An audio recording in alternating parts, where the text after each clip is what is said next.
Hello, everyone, and welcome to Citizen by CNN. This is today's spotlight is on the final push, the final sprint, the final rush, the final whatever you want to call it to the midterm elections. This is CNN's civic engagement platform, and we are less than 1 week away from the 2020 midterm elections. So we're going to, in the next 45 minutes, give you the full picture of where things stand right now. We're going to avoid predictions because friends don't do that to friends. And we're going to look at what the polling says, what the candidates are saying as they are in the midst of their closing arguments, of course. Joining me today is CNN's Vice President of Political Coverage, CNN's Political Director, David Chalian, Frederica Schouten, national political writer and contributor to the CNN Citizen newsletter, and Jen Agiesta, CNN's Director of Polling and Election Analytics, the genius behind the scenes of everything that we put together and how we all get it on air and accurate. So we're going to jump into questions and start this conversation, but we also do want to hear from all of you out there watching, so you can submit your questions in the box to the right of the player.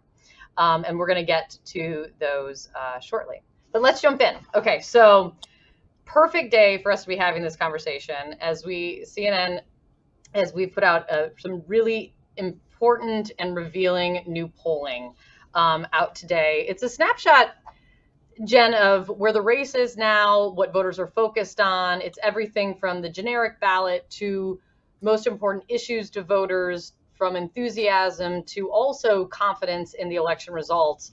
What do you think is most important coming out of this new survey that we released today? Yeah, I think that we are seeing in these new data really the continuation of the trend that has been building over the last couple of months, right? We're looking at a generic ballot where Republicans have a narrow edge, 51 to 47 among likely voters in our numbers today. And we started to see that shift toward Republican in our polling earlier this fall, where we found Republicans with an edge in competitive congressional districts. And I think that, that's all driven by these economic headwinds that are out there. People are deeply concerned about the economy. They feel like the country is already in a recession.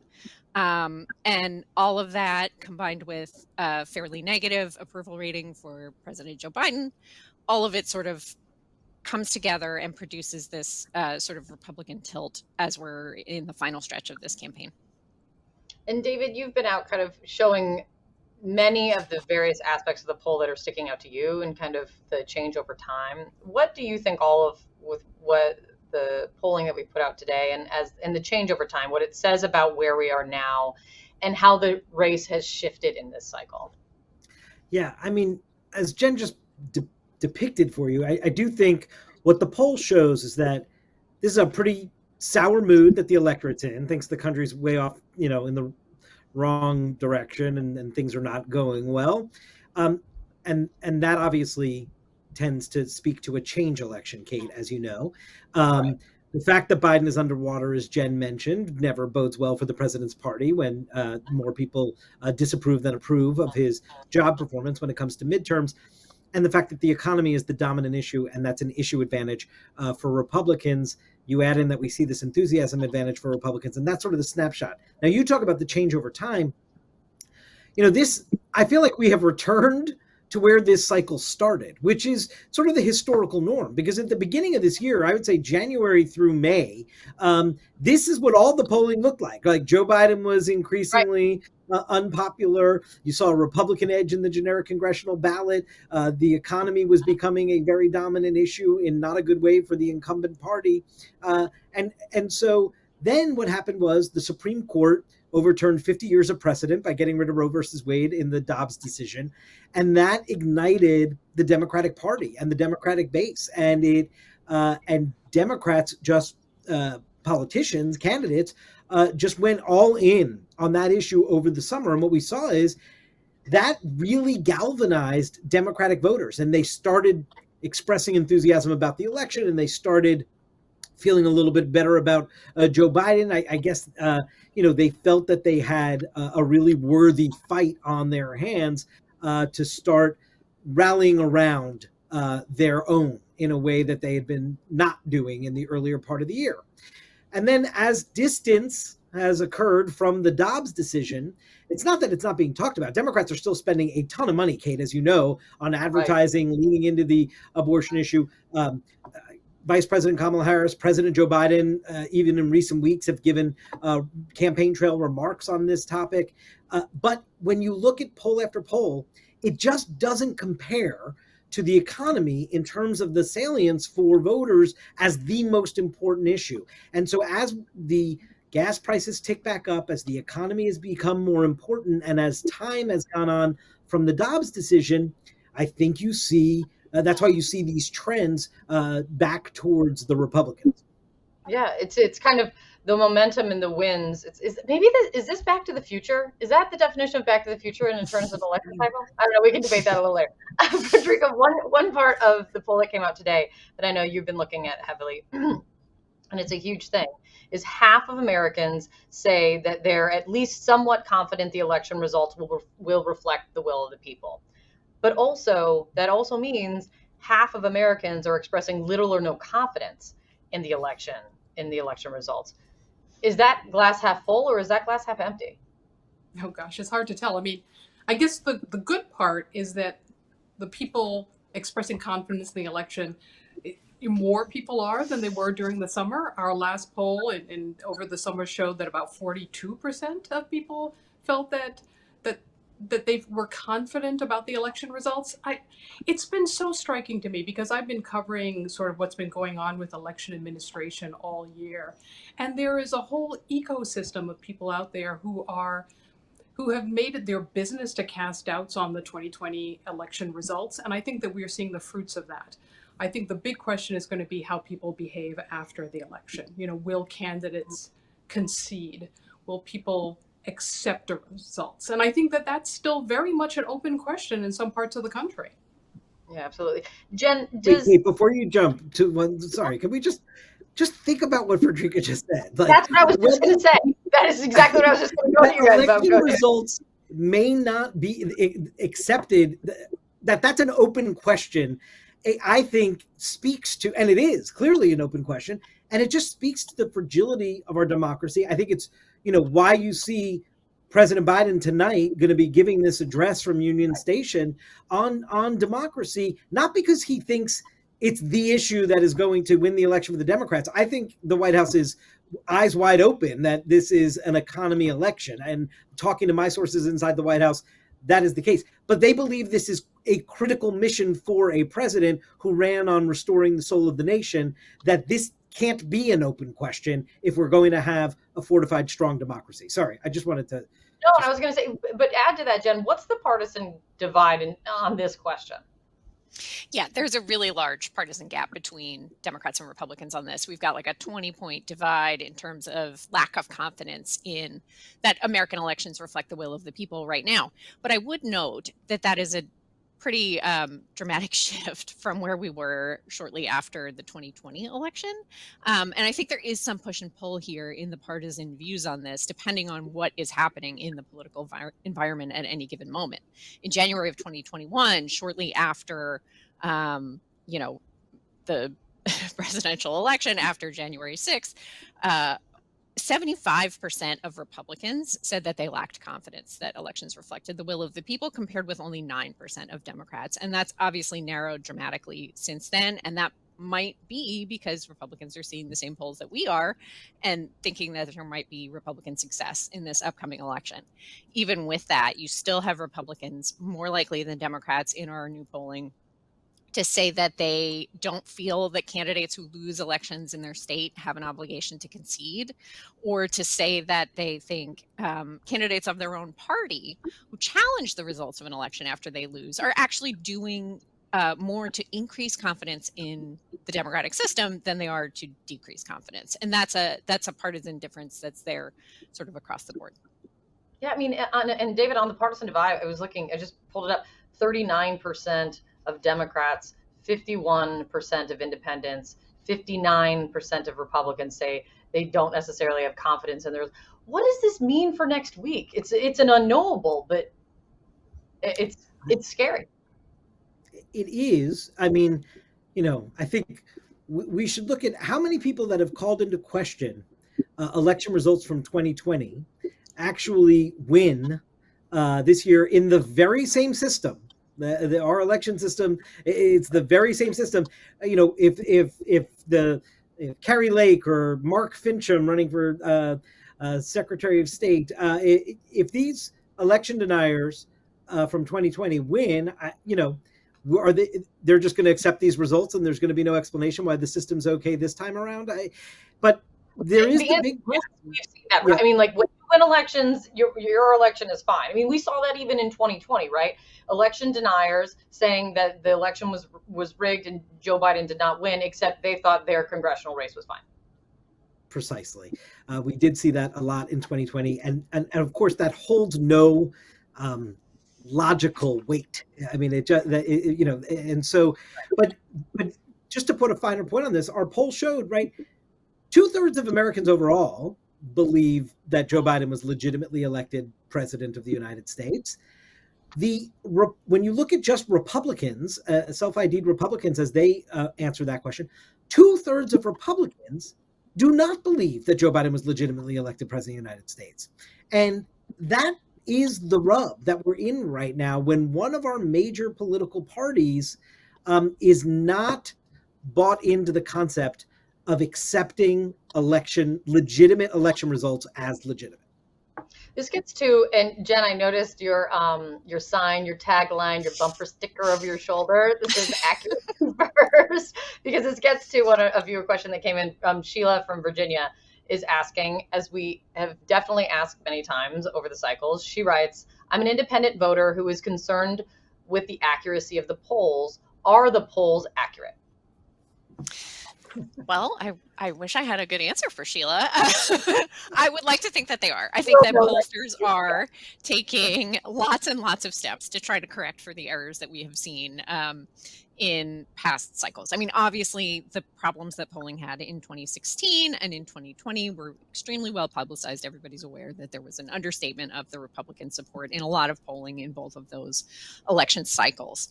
And pollsters from all across the spectrum, the partisan pollsters, the nonpartisan pollsters, everybody has tried to do as much as we can to investigate the sources of those problems. And what it ultimately boils down to is something that we nerds call differential non-response, which means that people who have one political view are less likely to respond to your poll compared with people who have a different political view.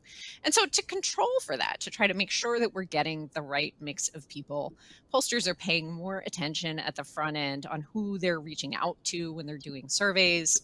They're using voter lists and whatever information they have about the geography of where you live and political behavior in that area to try to make sure that we're getting the right mix of people in our polls.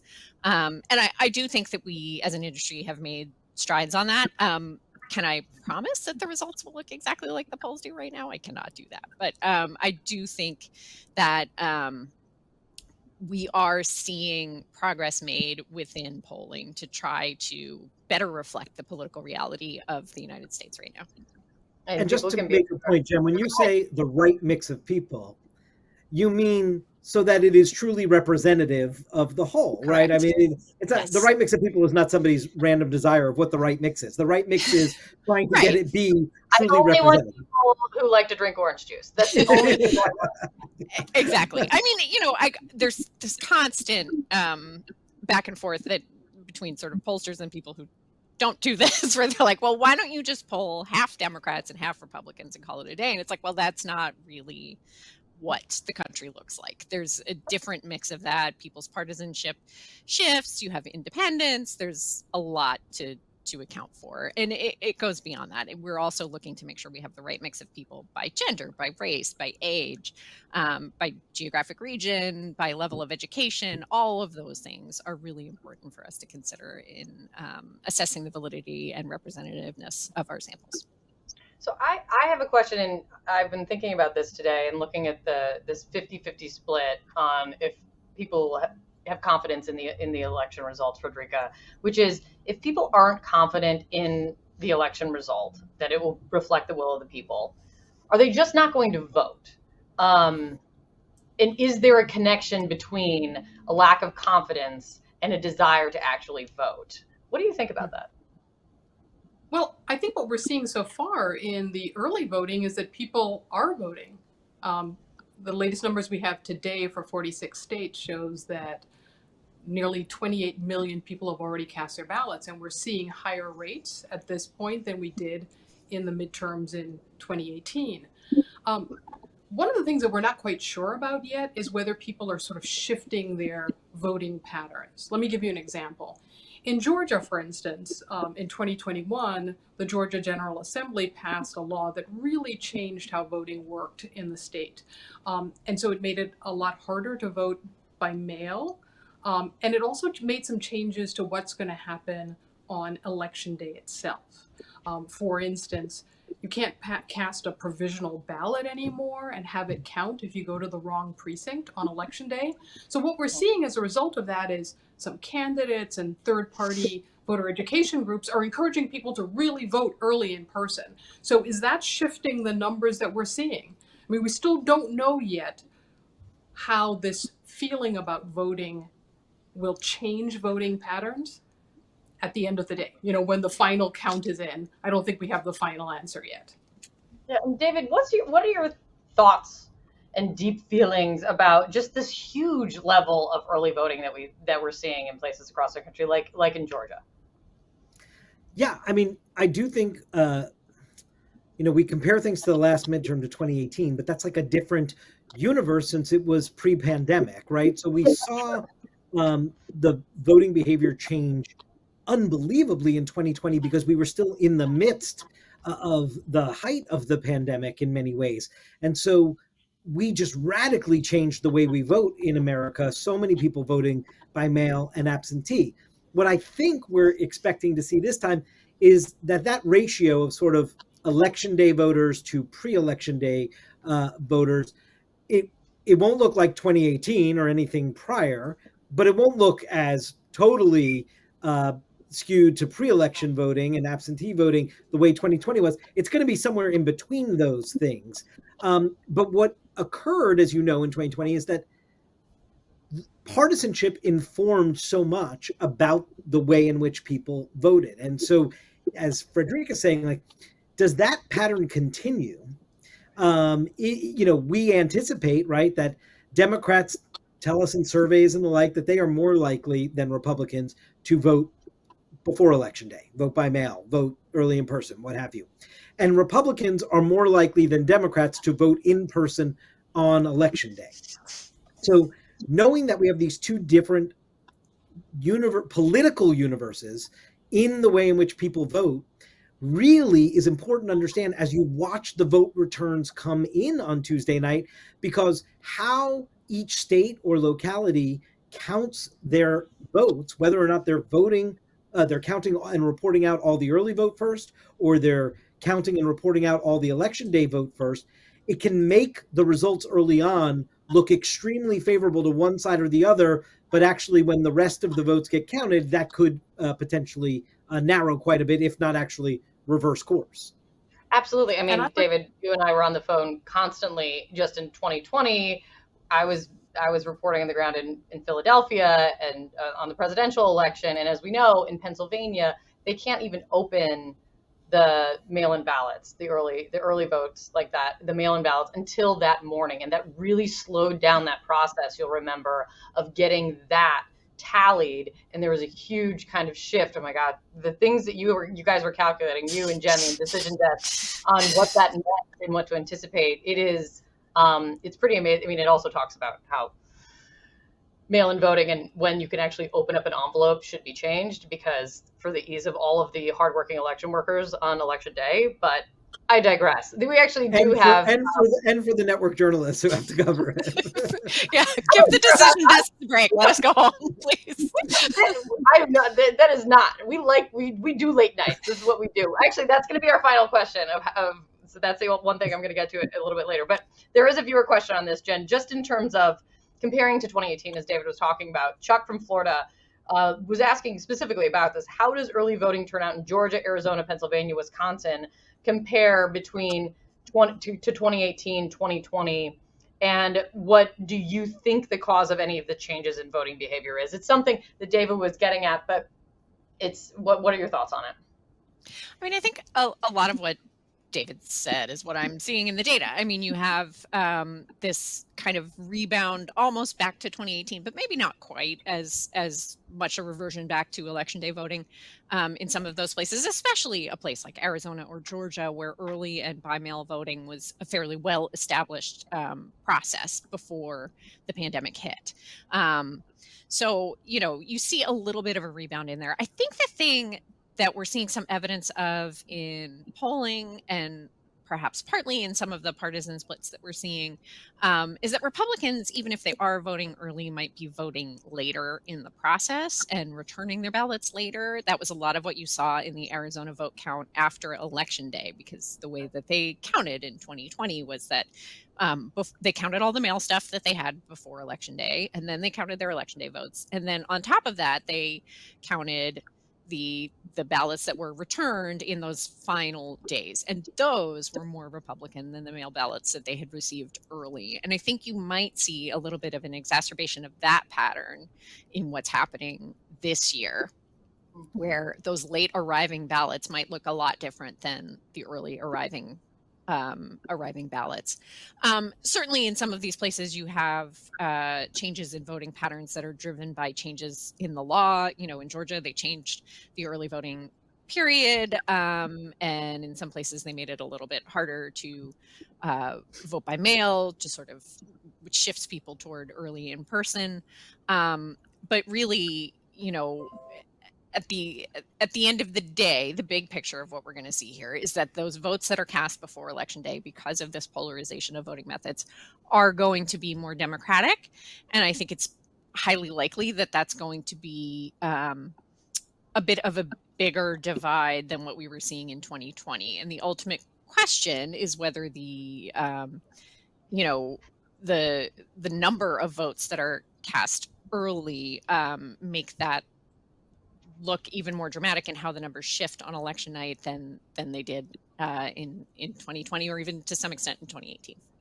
And Frederica, a huge part of post-election activity in 2020 related to some of what people thought, and were related to challenges with kind of the process that we're talking about right now. All the legal challenges to the vote count in various states. I know that this is something that you're tracking and looking at and preparing for this cycle. Are you seeing some of that already? Oh yeah, we're definitely seeing a lot of lawsuits. I think it's about 150 have been filed so far, and people are just litigating over how the vote is happening, how it will be counted, and you can almost see in advance some of the challenges over provisional ballots. Or, I mean, one example is the Republican National Committee has filed, I think, about 75 lawsuits so far, and a lot of them deal with poll watchers and poll workers. The party has made a big effort this year to make sure that there are Republicans who are hired to work in polling places, and also making sure that there are lots of partisan poll watchers, people who are representing the party or a candidate, and making sure that they're watching the process all the way through as people vote. And you're seeing a number of lawsuits right now from the RNC challenging the procedures for how close poll watchers can get, or how many poll workers have been hired in a particular jurisdiction. You're also seeing a lot of challenges over what happens with ballots that are maybe incomplete. For instance, in Pennsylvania, the state Supreme Court ruled just yesterday that if people fail to put a date on the outside of their absentee ballot, that cannot be counted and must be set aside. So it's really important that people in Pennsylvania make sure that they follow instructions thoroughly and completely if they're voting by mail. But you can see that this is setting up sort of lanes for legal challenges in very close races, in places like Pennsylvania and in places like Michigan. If you can say, no, those ballots can't be counted because this procedure was not followed during the election or in the counting, I think this election is going to have a very long tail, and that we're going to see a lot of post-election litigation, and we may not know the final results and ultimately who controls the U.S. Senate and the U.S. House for a bit. as a result of all of this litigation. Yeah, I'm having real flashbacks when you're talking about making sure you date the envelope. Real flashbacks to 2020 on this one. Let's talk about the important issues. This was big in polling, and gets to what really is the closing argument and what messages are resonating with voters. In our poll, the list of the most important issues was the question to voters. Topping the list is economy and inflation at 51% say this was their most important issue this cycle. Abortion after that at 15%. Voting and elections, that's 9%. Gun policy, 7%. Immigration, 6%. Climate change, 4%. Crime, 3%. Jen, what do you think this list shows?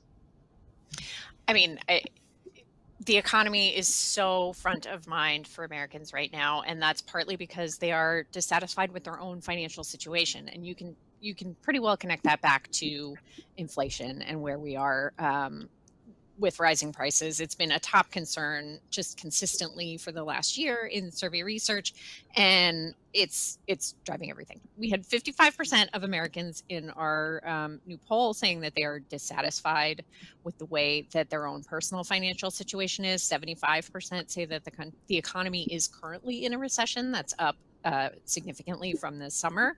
And so they just are feeling like the economy is in a bad place. And at the same time, we have about 2/3 saying that President Biden is not focused on the right priorities. He's not paying enough attention to the country's most important problems. And those things all connect back to the economy and are making it such a strong and driving issue for so many people. David, do you think this finally settles that Carville's line about it's the economy stupid is always the case when an election cycle occurs, when it's a tough spot in the moment of the economy, or people feel that it's a tough spot in the economy when they're going to vote? Yeah, I mean, with that caveat that you just added at the end, like, yes, we've seen elections that I don't think are all about the economy. I think back to the 2002 midterms, the year after 9/11, and I think that was, largely a national security election, right. And so I do think there are times, even 2004, that presidential race between George W. Bush and John Kerry, I would argue, was a bit more about a national security election. But yes, when Americans are feeling an economic pinch, that's why they call it pocketbook issues. I mean, it's just like that is so present at your kitchen table every night. It dominates every aspect of your life, right? Like, I mean, you're trying to budget and figure out with increased costs, do I now have enough to cover a child care expense as well as another priority, perhaps a healthcare bill or what have you.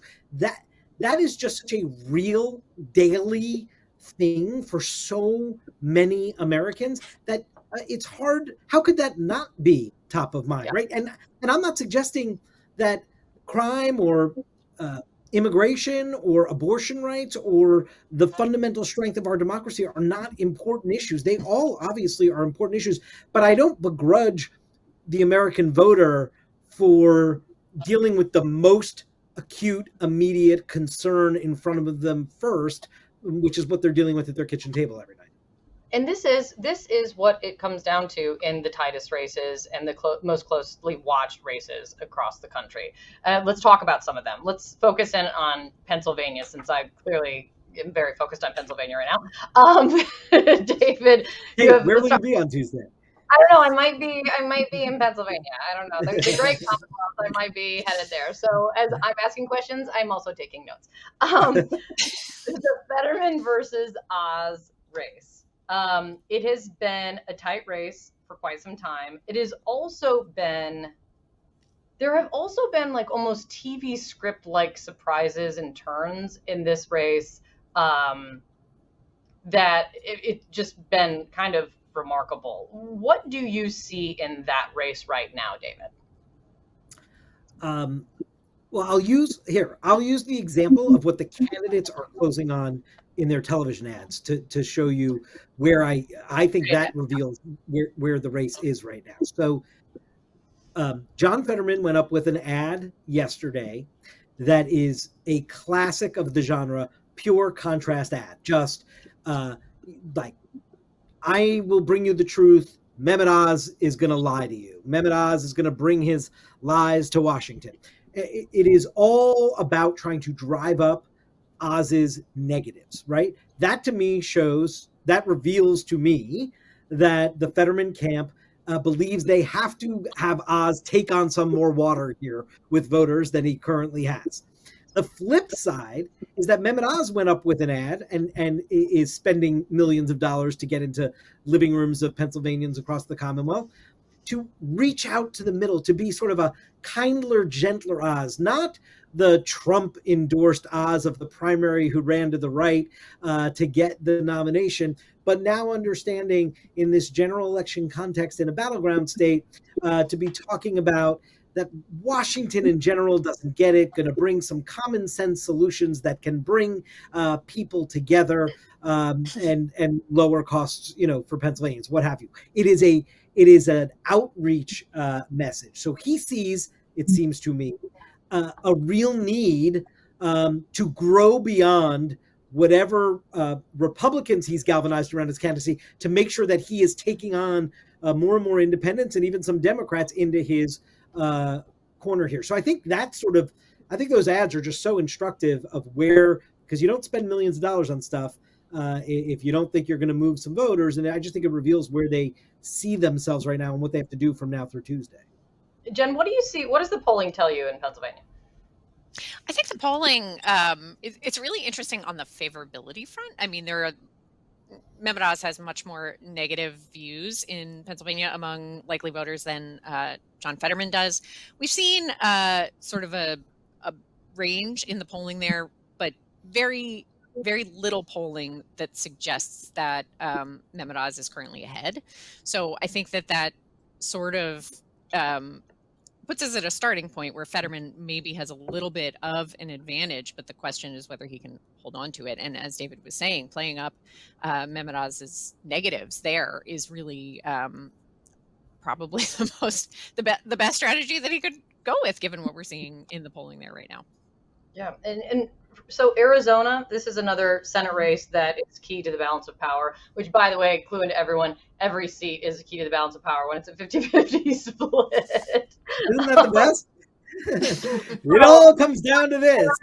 Race alert. So we've got Mark Kelly versus Blake Masters. And Frederica, there's also been surprises in this race, which is one of them being, I mean, it's just a surprise and also just like another interesting twist, which Masters on the phone reassuring Donald Trump as he was being filmed as part of a documentary that in promising that he wasn't going to let up on the rigged election claims. I mean, the conversation that you hear from the Trump side is just wild. And he's like, look at Kerry, meaning Kerry Lake, who's running for governor, who's an election denier. Kerry's winning with very little money. And if they say, how's your family? She says the election was rigged and stolen. And that is what Trump is advising him. You have to stay on if you want to win. And he says that he would continue on and he's not going soft on it. What is going on in that race, Frederica? Well, it's a very competitive race, like a number of them across the country. One of the things that you have to remember is that Arizona has really been ground zero for this like election denial fervor. Keep in mind, last year there was in Maricopa County an entire recount organized by the Senate Republicans of the results in Maricopa County, because there is such a feeling in that state, false though it may be, that the election was stolen because of widespread fraud. So I think what you're hearing in this Trump Masters conversation is an acknowledgement that that's where a lot of the GOP base is, or at least some, I can't say a lot, but at least some of the GOP base in Arizona, and that you need to motivate them to turn out. You're seeing in the form of Kerry Lake, who's running for governor, Blake Masters, Mark Finchem, who is running for Secretary of State, this line of thought that you have to be firm on election denial, and that that this is what people are getting worked up about. And I mean, one of the things that we've seen in Arizona, and there have been some court cases about this week, is people who are so worked up about election conspiracies that they have shown up outside ballot boxes and are accusing people of being mules, that is, turning in ballots on behalf of others. There was a court ruling just last night in which a judge says, no, you got to stop that. Do not show up with a gun or with physical tactical armor within 250 feet of a ballot drop box. But I think that that gives you a sense of how fervent some people feel about what happened in 2020. Yeah. And I think that's why you're having that conversation between the former president and the GOP nominee for the Senate. Absolutely. So in the final few minutes that we have, I wanted to ask you guys about your sense just kind of on timing. Not a prediction, but more just a sense, David, of what should people expect in terms of how long it may be to have the full picture of the results, how long it could be before people really understand what the balance of power in Congress is going to look like. We remember very clearly in 2020 that we had to wait until the weekend to have the presidential race called, but this is different in terms of the laws that are triggered for some of these races in the midterms. What's your expectation, or what are you preparing for? Right. Well, Jen will give us the exact to the minute and second and day as to when this will happen. No pressure.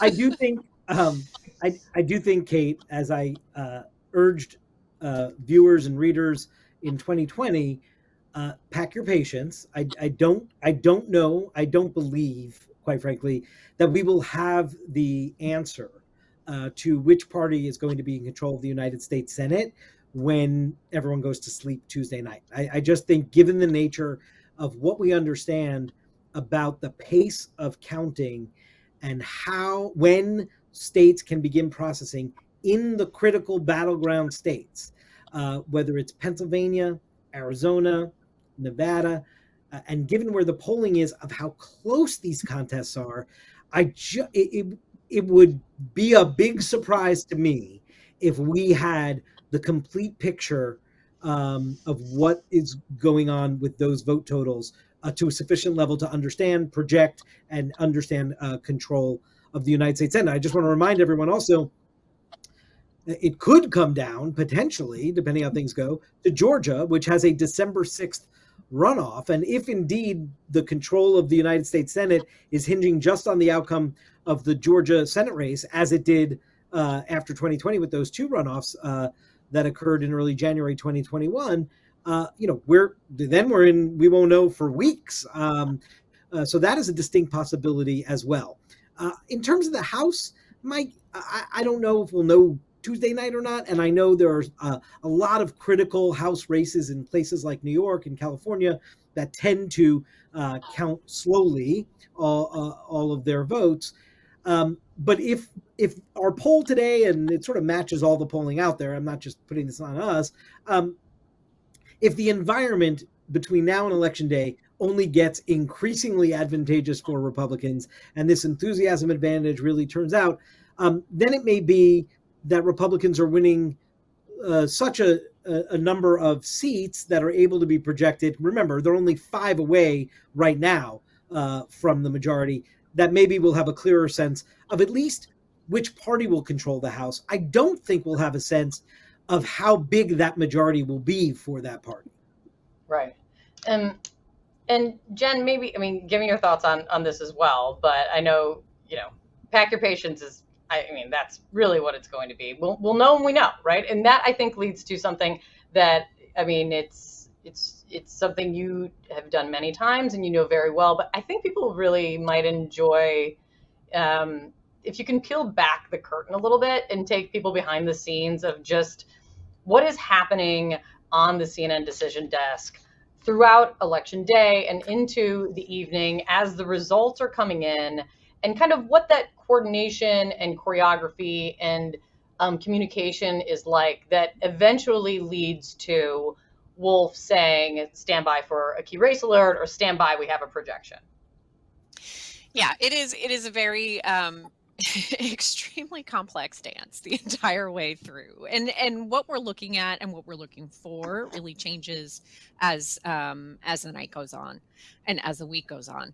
I think as David mentioned and you mentioned earlier, in a 50-50 Senate, every single race is a key race. And I think that the ones where we are seeing the most competitive battlegrounds right now in Pennsylvania, in Arizona, in Nevada, in Wisconsin, and to some extent in Georgia, these are places that tend to have more prolonged counts, and where figuring out what's going on within that count might be a little bit trickier than some other states. So I feel like, yeah, I would agree. I think the Senate, it seems highly unlikely that we're going to know on election night. What we are looking at on election night is what we're seeing come in, the geography of where that comes from, what types of votes do we have, and what can we say about them with definitively. You know, Georgia is great at reporting both the breakdown of votes among election day voters and the breakdown of votes among by mail voters and early in-person voters. So we can look at all those different pieces of information, whether the size of those groups match up with our expectations, and really put together a good picture of what we think is happening. And the size of the margin is the main thing that's going to determine when and how we can make a projection in Georgia. In a state like Nevada, they don't really tell us what we're looking at. So we don't know necessarily if the votes that we get early are strictly by mail, if they're early in person, if they're election day. So there's a little bit of, I shouldn't say a little bit, there's a lot more wait and see happening in a state like that where we don't really know what it is that we're seeing. The geography of it drives quite a lot, but we really do need that extra vote by method data to be able to say for certain what it is that we're seeing. So we're looking for all of those pieces. We're wondering, as we see things that look like they might be projectable, what could we possibly be missing? What looks like it's an outlier here? Is there any, typo that some election official made in some place that overstates the votes for whatever county it is, that makes it look bigger than it should? You know, we're comparing it to past elections. Where was it, you guys, when someone went to someone's house and woke them up because they had gone home with the sheet? Oh my gosh, that was such a good one. That was the Iowa caucuses in 2012. The Republican Iowa caucuses in 2012. I think didn't someone on CNN convince them to go wake their colleague up to get the I mean, it's like, you can't make this stuff up. That was our colleague Mark Preston that convinced them. I wasn't going to call him out, but I guess he does deserve credit for it because it was very smart. Go ahead, I'm so sorry. So we're looking at all these different pieces of information when election officials can tell us what they actually have left to count, how much of it is there, and what does that do to our statistical models and our calculations of the certainty that we have in what we think is going to happen down the road? I mean, it's literally a math problem, which I know journalists never want to spend too much time doing math, but that is what we're doing all week, is doing math over and over and over again. Yeah, there's certain journalists who do math. We do not try to do math on live TV, though. We like to leave it to the geniuses behind the scenes. I just thought this. I know we had a colleague who once always wore, remember the Adidas slippers, the Adidas sandals on election night. Do you guys have? Is there do you have a thing, like a accuracy first pair of socks that you wear, Jen? I do not. The accuracy first sign actually belonged to that colleague with the Adidas slippers, and I inherited it. So, oh gosh, I don't really know if I have any kind of special thing that I do. One of my colleagues on the decision desk cannot get through an election night without a very large case of Mountain Dew. I'm more of a Diet Dr. Pepper person, so we'll have lots of caffeine that will be helping us through. But David, what about you? I don't have. You'll see me in a purple tie. I wear purple ties on election days. Just because you're pro swing state? Is that? Exactly. Exactly. I love it. Okay, Frederica, what is your plan for election night? Oh, I don't have any special outfit, unfortunately. I will be paying a lot of attention to what's happening with election administration. That's going to be what I'm focusing on. Are there problems in some stray counties that will delay the certification? Because I've been following folks who've been denying the 2020 election results all along. So I'm going to be paying attention to those places where they're likely to have an influence on this election night. Yeah, I feel like Frederica, there's like Jen and David are gonna be slammed all day, and then you like take the ball, and then from like election night beyond, it's like, all right, Frederica, you take this from here. That's how this is going. And I'm just here all along to watch the magic. Oh. So okay, that's Hey, it, guys. you will be responsible for letting us know when Pennsylvania will deliver the critical batch of votes. I mean, I feel like, again, Back to the Future. One more Yeah, time. just keep asking them how many provisional ballots they have. That's the important question. I made so few friends in Philadelphia with the amount of people I had. I was like, no, wake up. I need to know. It's what we do. It's what we do. They love us because we're so kindly very forceful in our reporting. It is great to have you all here. Thank you so much for joining us. And Jen, David, Frederica, this was fun. Thanks, guys. We all really appreciate it. Oh, for a viewer, very important. For more content about the upcoming election, go to cnn.com/election/2022. That's where all the action will be online leading up to and after election night. Thanks, you guys. Have a great day. Thank you. Bye.